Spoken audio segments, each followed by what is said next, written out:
think this actually is probably a really great time to kind of pivot a little bit to a technology perspective, because you're talking about some of the ways in which you can be customer zero. You can share the architecture, you can share the bumps and bruises, and you can kind of share, in each of your teams, how you sort of tackled some of the things like the cloud chaos to cloud smart. I know that's sort of a big, broad topic, and there's a lot of different components in there, but how you've, used some of the new Tanzu tools, how have you used some of the great things that have come out of some of the synergies between what used to be various companies who've now been amalgamated into one company, and the product, from a product of bits and bytes standpoints, have started to really work together in better ways, quarter over quarter.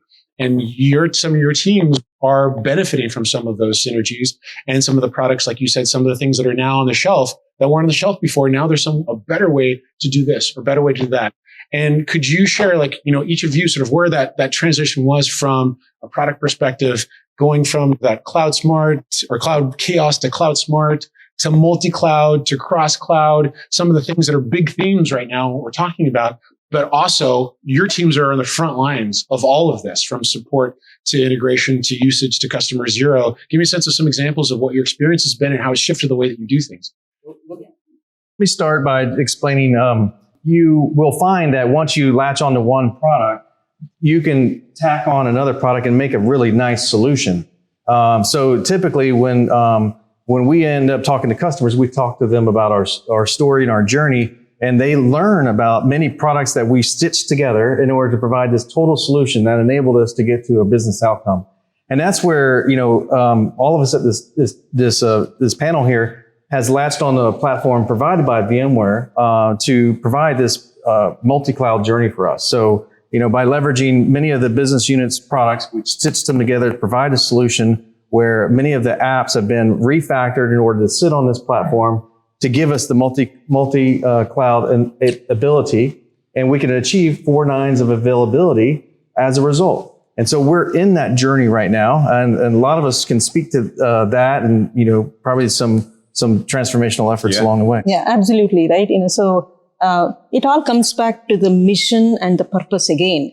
The minute the team realized that all the SaaS services that we are delivering needs to be, for example, 99.99 available. So we leveraged the infrastructure that JD talked about, just latched onto that infrastructure, onboarding the newly created services onto those infrastructure to make it multi-cloud, which enables that 99.99 availability. So it all comes back to, again, the transformational needs and what's in it for the team and how do we achieve that. And as Pam was telling, we're all in this together, right? This is how we kind of collaborate. Roopa, I think that was actually a really great point to end on.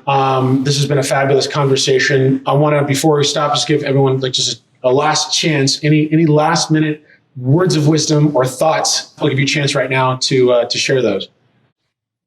I'll go as embrace change. Don't look back. We're not going that way. We're looking forward. I like it. I think, just to pile on embrace change, I think on the change part, technology is actually sometimes the easy part of the change. Don't forget about the actual people part of the change in the process, because sometimes those come to get you. Yeah, I would say, I don't know if we're going around, but I'll say, focus on the priorities, right? Don't be distracted by other things that are out there. We want to be very clear about what we're doing and have clarity on our purpose going forward. And if you don't have that, raise your hand, but stick with that. And you bring up a good point. Jerry said this many times in the past. Focus on only what you can control. There's what you can control, and then there's everything outside of your control, right? Well, change to me is a journey. So it's inevitable, and it all starts with people. If we are able to change people's minds for the new target, then everything else falls in place automatically. That includes technology.